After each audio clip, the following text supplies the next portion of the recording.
وأتوب إليه.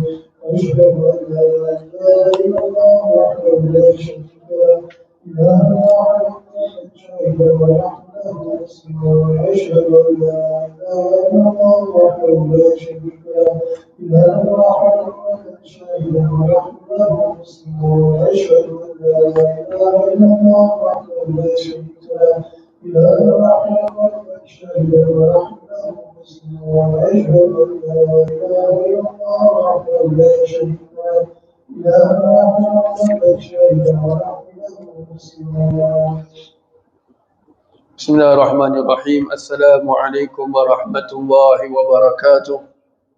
الحمد لله الذي هدانا لهذا وما كنا لنهتدي لولا أن هدانا الله. الحمد لله رب العالمين حمدا يوافي نعمه ويكافئ مزيدا. أشهد أن لا إله إلا الله وحده لا شريك له وأشهد أن سيدنا محمدا عبده ورسوله.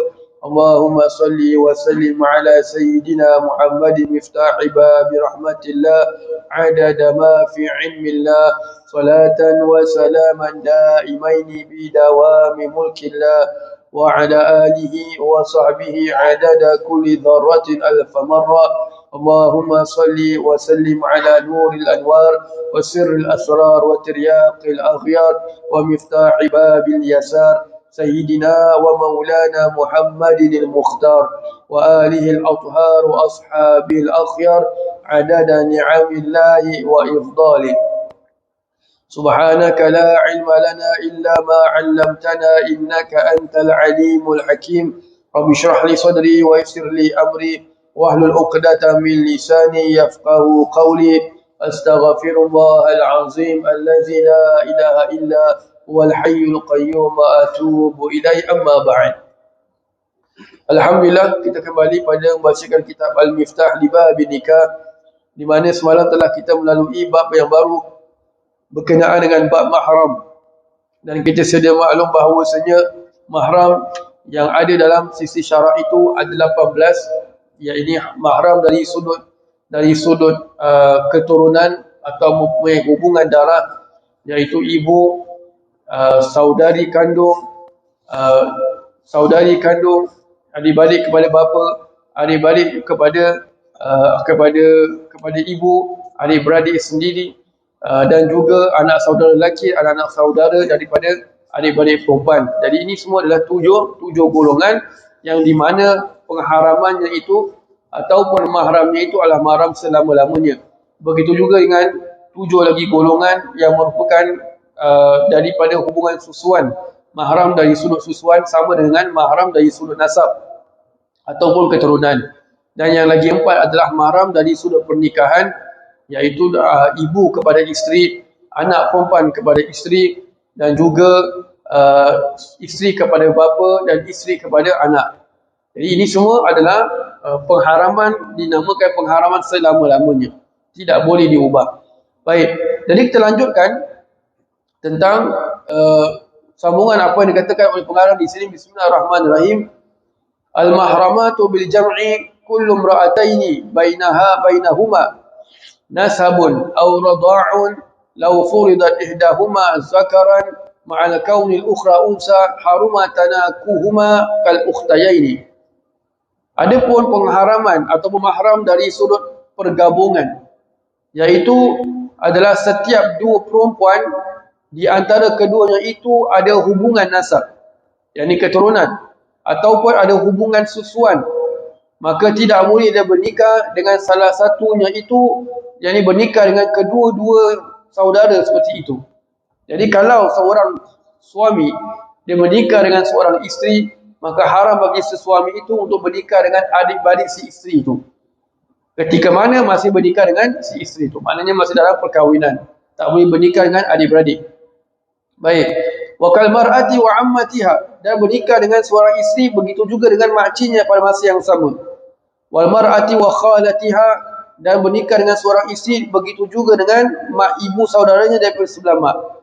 Faman tazawwaja imra'atan, maka barang siapa yang menikahi seorang perempuan, haruma alaihi nikahu nahwi ukhtiha, diharamkan baginya untuk menikahi umpama saudaranya. Bermakna menggabungkan antara isteri dan saudaranya, menggabungkan antara isteri dan ibu saudaranya, begitu juga dengan saudara susuannya, maka hukumnya adalah haram. Hatta tabina minhu al-ula ka'an tamuta aw yutalliqaha talaqan ba'ina. Maka dia tidak boleh menggabungkan itu semua kecuali setelah mana diceraikan atau berpisah dengan isteri yang pertama. Di manakah, bagaimanakah dinamakan dengan berpisah itu? Seperti isteri yang pertama itu telah mati, ataupun diceraikannya dengan sama ada dengan cerai yang tidak boleh dirujuk ataupun cerai yang boleh dirujuk. Ka'an tamuta, seperti mana isteri yang pertama itu mati, au yutalliquha, ataupun ditalaknya, diceraikannya dengan talak yang tidak boleh dirujuk, au raj'iyan, ataupun talak yang boleh dirujuk. Wa tanqadi iddatuha binisbati bitalaq raj'i, dan telah selesai masa iddahnya bagi yang talak rujuk, talak yang boleh rujuk. Jadi apa yang kita faham di sini adalah ini yang dinamakan sebagai pengharaman ataupun mahram dari sudut pergabungan. Bahawa tidak boleh seorang suami menikahi seorang perempuan dan pada masa yang sama menikahi seorang lagi perempuan yang mempunyai hubungan nasab dengan perempuan tersebut. Ini hubungan nasab tu seperti hubungan nasab daripada sudut adik-beradiknya, anak saudaranya, ibu saudaranya dan sebagainya. Sama ada dari sudut nasab ataupun dari sudut susuan, maka hukumnya adalah haram. Tidak boleh. Pernikahan yang kedua itu dikira sebagai zina, na'udzubillah. Dia tidak boleh menggabungkan kecuali jika mana isteri yang pertama itu telah meninggal. Dah meninggal, maka boleh dia bernikah dengan adik-beradik si isteri itu yang telah meninggal. Subhanallah. Tetapi kalau dia masih dalam pernikahan, dia belum meninggal ataupun tidak diceraikan, maka tidak boleh digabungkan antara dua perempuan itu yang mempunyai hubungan darah ataupun mempunyai hubungan darah ataupun hubungan dari sudut susuan. Hukumnya adalah haram. Jadi inilah adalah secara ringkasnya membahaskan berkenaan dengan mahram dari sudut pergabungan. Jadi kita melanjutkan pada tajuk yang baru berkenaan dengan syarat bagi bakal isteri. Bismillahirrahmanirrahim. Yushtaratu fi zawjati kaunuha unsa yaqinan. Disyaratkan bagi bakal isteri, orang yang akan bernikah itu, si perempuan itu hendaklah dia benar-benar seorang perempuan yang tulen. Benar-benar seorang perempuan yang 100%. Dia bukan orang yang menukar jantinanya sendiri. Dia 100% dia adalah perempuan. Dia bukan pundan dan sebagainya. Subhanallah. Kaunuha unsa yaqinan, hendaklah dia itu perempuan dengan yakin. Wa ta'inu, dan hendaklah perempuan itu telah ditentukan siapa perempuan yang dia nak nikahkan. Jadi kalau umpamanya seorang bapa dia nak menikahkan salah satu daripada anak perempuannya, dia tidak boleh mengatakan aku menikahkan kau dengan salah satu daripada anak perempuan aku, maka tak sah. Pasal dia nak kena tentukan yang mana satu anak perempuan dia. Tetapi kalau dia mengatakan aku menikahkan kau dengan anak perempuan aku, dan memang dia cuma ada satu anak perempuan saja, maka sah. Maka sah.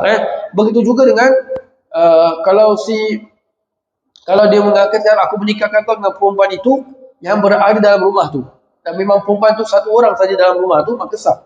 Pasal tu memang tidak ada orang lain. Memang tidak boleh disifatkan dengan perempuan yang lain ataupun ditentukan dengan perempuan yang lain. Hasilnya adalah syarat daripada bakal isteri itu hendaklah telah ditentukan. Bermakna sudah jelas dia punya bakal isteri itu. Wa alla takuna muhrimatan bihajjin aw umratin, dan hendaklah bakal isteri itu bukan dalam keadaan ihram, sama ada dalam keadaan ihram haji ataupun ihram umrah. Ini memang jelas. Subhanallah. Satu pengarang mengatakan wa alla takuna muhrimah, bermakna muhrim, orang yang dalam keadaan ihram, bukan mahram. Mahram tu orang tak boleh nikah. Baik. So ini memang jelas. Wa kaunuha khaliyatan minan nikahi, dan hendaklah bakal isteri itu dia itu bukan dalam keadaan ikatan pernikahan. Hendaklah isteri itu dia memang belum, perempuan itu dia tidak dalam keadaan pernikahan. Kalau dia dalam keadaan pernikahan, bernikah dengan lelaki yang lain, maka hukumnya haram, memang tak sah. Itu namanya kebas isteri orang. Memang tak sah pun. Subhanallah. Jadi perempuan tu yang nak dinikahi dia bukan dalam keadaan perkahwinan. Wa min iddati ghairil khatib, dan juga dia dalam keadaan iddah bagi orang yang bukan melamarnya. Maknanya hendaklah dipastikan bahawasanya isteri itu bukan, perempuan itu bukan dalam keadaan iddah. Ini kita nak kena faham, bila dia dalam iddah dia tak boleh bernikah. Dia tidak boleh bernikah. Subhanallah. Wa alla takuna mula'anah, dan hendaklah perempuan itu bukan perempuan yang pernah dili'ankan. Li'an ni dia adalah bentuk sumpah. Apa maknanya? Ni kalau dalam bab nikah ni, dalam kitab-kitab fikih yang besar, dia akan sebut bab li'an ni. Li'an ini umpamanya seorang isteri tu dia hamil. Si suami menuduh isterinya itu, anak itu bukan anak si suami tu. Dan si isteri mengatakan ini memang anak si suami tu. Subhanallah. Dan suami itu bersumpah, bawa kepada mahkamah mengatakan aku nak melakukan li'an. So li'an ni di-announcekan di masjid jami', di masjid yang boleh untuk dilakukan sembahyang Jumaat, bahawa bersumpah bahawasanya anak dalam isterinya itu bukan anak dia. Dan dia kena bersumpah tu 3 kali. Yang keempat dia akan mengatakan, dan bahawa laknat Allah atasku kalau aku berdusta. Dan isteri pun nak kena counter that sumpah. Ini bab li'an panjang lah. Subhanallah. Bila si suami dah melafazkan lafaz li'an, maka dia automatically berpisah dengan talak 3. Dengan talak 3. Sebab tu dia mengatakan di sini, naklah perempuan yang dia nak nikah tu, dia bukan perempuan yang telah dia li'ankan. Dia bukan perempuan yang telah dia li'ankan. Kemudian wala khamisatan in kana zawju hurran wala salisatan in kana 'abdan. Dan hendaklah perempuan yang nak dinikahnya itu, perempuan itu bukan perempuan isteri yang kelima jika mana suami itu suami yang merdeka. Jadi dia bukan orang yang kelima. Suami nak menikah betul, isteri memang sah, tapi dia orang pun isteri yang kelima maka tak sah. Tak cukup syarat. Lepas tu hukum mengatakan kalau dia nikah 5-5 sekaligus, semua-semua tak sah, 5-5 tak sah. Ganas betul. 5-5 dia nak nikah, 5-5 tak sah. Kalau dia turn by turn, maka yang nombor 5 saja tak sah. Pasal maksimum 24. Subhanallah. Wala salisatan in kana 'abdan, dan bukan isteri yang ketiga jika mana dia adalah seorang hamba. Subhanallah. Baik. Kemudian pengarang mengatakan falau idda'at al-mar'atu annaha khaliyatun min nikahin wa 'iddatin qubila qawluha. Jika mana seorang perempuan itu dia membuat pengakuan bahawasanya ia ketika itu bukan dalam keadaan ada hubungan pernikahan ataupun bukan dalam keadaan iddah, maka diterima perkataannya. Ni kalau si isteri tu, si perempuan itu atau bakal isteri ni, dia membuat pengakuan di hadapan mahkamah ataupun qadi lah. Qadi bertanya kepada dia dan mengatakan dia mengaku, dia membuat dakwa, membuat pengakuan bahawasanya dia itu bukan dalam keadaan hubungan nikah dan bukan dalam keadaan iddah, maka diterima pengakuannya itu. Isteri itu pengakuan diterima. Wajaza lil wali khasan kana aw 'aman i'timadu qawliha, dan boleh bagi si wali yang khusus, yakni sama ada wali khusus ni adalah wali bapa atau yang lainnya, wali-walinya yang lain, ataupun walinya yang umum. Wali yang umum ni pada wali hakim, wali yang umum. I'timadu qawliha, untuk berpegang dengan perkataannya. Jadi maknanya kalau dia buat pengakuan, si wali itu boleh untuk berpegang pada perkataannya, pada perkataan si bakal perempuan tu, boleh diterima. So tak payah nak kata ada bukti ke, ada ke saksi yang menunjukkan demikian, tidak. Cuma pengarang hukum mengatakan andai kata perempuan itu membuat pengakuan, maka pengakuannya itu diterima, dan bagi wali itu boleh untuk berpegang dengan perkataannya itu sendiri. Baik, wallahu a'lam bishawab. Jadi insya-Allah kita akan sambung lagi pada esok hari membicarakan lagi berkenaan dengan syarat-syarat bagi bakal isteri insya-Allah. Baca surah Al-Asr dan tasbih kafaratul majlis.